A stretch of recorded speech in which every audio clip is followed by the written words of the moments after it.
We begin our look at sports from the BronxNet Sports Desk on the baseball diamond in Florida, where hotshot prospect Miguel Andujar turns 23 years young today. The Yankee rookie third baseman has been celebrating since camp opened. He has been absolutely en fuego and may be making new manager Aaron Boone's job difficult when spring training breaks later this month. Andujar went 2 for 4 Thursday. He's hitting .429 with 4 homers this spring. His bombs both came off first pitch fastballs, and honestly, he just can't stop hitting dingers right now. Newly acquired Brandon Drury went 1 for 3 and is hitting .375. He also homered. His blast came in the 5th inning when he hammered an inside curveball off righty Zach Eflin. It was his first homer of the spring. Drury has high praise for Andujar, and despite the rookie's hot start, Drury might still be the front runner for the position. Drury came over from the Diamondbacks in a 3-team trade more than a week ago. Kid's a stud, Drury said of Andujar. He's a really good player playing really good right now. A little competition is always a good thing. The Bombers will host Atlanta today, travel to face the Boston Red Sox tomorrow, and be back in Tampa Bay to face the Rays at home on Sunday.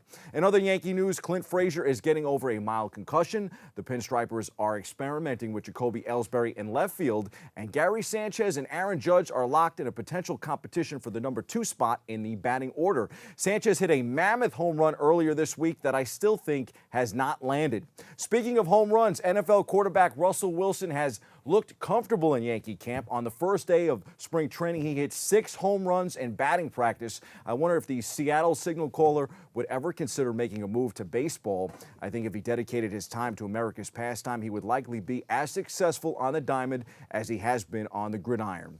Out at Mets camp, as Drupal Cabrera keeps getting opportunities at leadoff and producing, the veteran infielder is a possibility for that spot to start the season, manager Mickey Callaway said on Thursday. The new skipper has been inserting Cabrera at leadoff primarily to get him more at-bats before he is removed from exhibition games, but the results have been positive.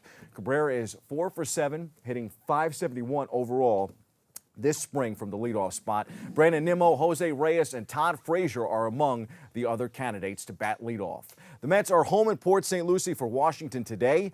They are on the road in Florida for Houston Saturday and Miami on Sunday. On the NFL gridiron, the Jets have released Mo Wilkerson, while teammate Matt Forte, we just saw him there, has announced his retirement. For those wondering, with the release of Wilkerson and the retirement of Forte, the Jets now have $90.1 million in cap room. The Jets are negotiating with their own free agents, and they're expected to tender Quincy Enunwa. Rumors continue to swirl that the Jets are all in on free agent quarterback Kirk Cousins. Gang Green is also potentially rumored to move up in the NFL draft. Both the Jets and the Giants could be looking at Notre Dame lineman Quentin Nelson. He's impressed scouts, coaches, and executives at the Combine. He bench pressed 225 pounds 35 times on Thursday. Oh boy.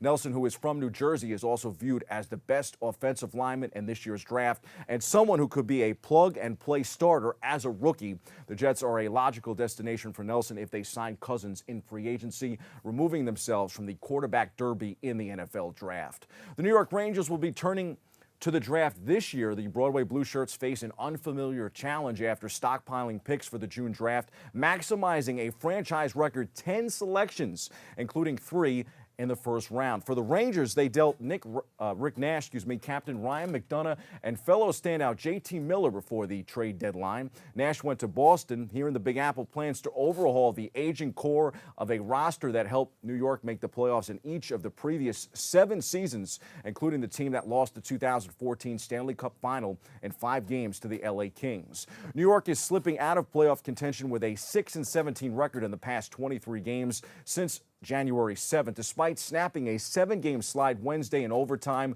the Rangers are in Calgary tonight and at Edmonton on Saturday. On the college basketball hardwood, Virginia took advantage of a Louisville miscue Thursday night, winning on a buzzer 3. The Cavaliers' DeAndre Hunter sank the winning 3 after the Cardinals turned the ball over on an inbounds play with less than a second left. There have already been some late season upsets with conference tournaments opening up. The ACC tourney will hit Brooklyn's Barclays Center next week, and we'll have you covered right here on BronxNet. As for the 2 locals last week on the show that we talked about, both the Lehman College men and the Purchase College men, they fell in their respective conference championships. In the UFC, Chris Cyborg will look to defend her UFC featherweight title on Saturday night, while Frankie Edgar and Brian Ortega will square off in a crucial featherweight fight. Meanwhile, UFC star Jon Jones has been fined and had his fighting license revoked after a hearing in front of the California State Athletic Commission. The first judgment in the Jones UFC 214 doping case has been handed down, and while it's likely to be the less serious of the two, the commission has still handed Jones a hefty fine. I think we'll be seeing Jones, or Bones, as we like to say, probably for not another year or two in the octagon. And on a final sports roundup note, the Knicks will be in L.A. to face the Clippers tonight. The Nets will then be in L.A. to face the Clippers on Sunday. The Knicks will follow up on the road trip with Sacramento. The Kings beat the Nets Thursday night, 116-111.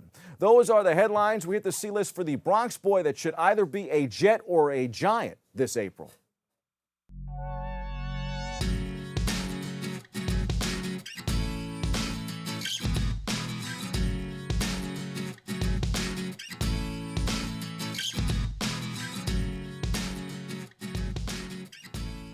Penn State running back Saquon Barkley was born in the Bronx and rooted for the New York Jets growing up. Hall of Famer Curtis Martin was his favorite player. Barkley's father has a red Jets tattoo on his left arm. The Jets have the 6th pick in the draft, and if for some crazy reason he falls that far, it's a no-brainer for Gang Green to snatch Barkley. There have also been rumors that the Jets could trade up and try to leapfrog the Giants, whose brass said this week that they have no problem taking a running back at number 2, despite all the rumors about them taking a quarterback. Barkley pledged his love to the Jets on Thursday. Open quote, "I was a New York Jets fan growing up," close quote, he said Thursday at the NFL Scouting Combine. "My dad said I used to sit there at a very young age and watch football with him and tell him I'm going to play for that team one day." The Cleveland Browns, those New York Giants, the Indianapolis Colts, and the Denver Broncos might have something to say about that. They're picking ahead of the Jets in the draft, and the odds of him falling appear very slim, especially with the Browns holding the 1st and the 5th picks in the NFL draft. To me, Barkley is the real deal. I've already said it on the show recently that he's the best player in the draft. I think he's a difference maker. Plus, how could you count against a kid from the Bronx? That's your sports. I'm Bobby C.